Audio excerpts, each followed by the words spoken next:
And it includes everybody, because everybody's a bystander, right? Everybody's a friend, a teammate, a classmate, a co-worker, a family member. Everybody has peer cultures and social groups. The idea here is to say to people who are bystanders, who are friends, teammates, and classmates, what can you do to speak up? What can you do when you see abusive situations? What can you do to support your friends, to challenge your friends, to interrupt the abusive behavior when possible? But do it safely, but do it. And that was the heart of our thinking when it came to creating the MVP model.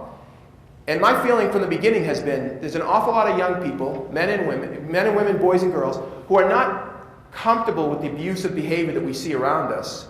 We don't appreciate it, we don't like it, but we often don't do anything in the face of it because we're scared, because we don't know what to do, because we haven't seen it modeled for us before, because there might be social pressure on us to be silent.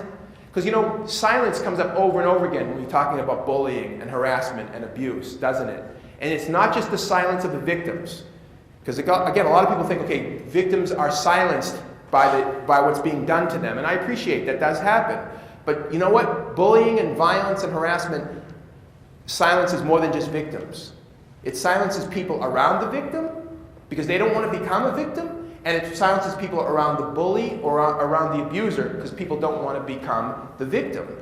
And often we also know from research over the past generation that an awful lot of abusive behavior is enacted by boys and girls who are popular, not who are some schoolyard bully standing on the corner, with kind of ominous looking in the ogre Shrek-like sense, but rather normal, average people, including popular people, right?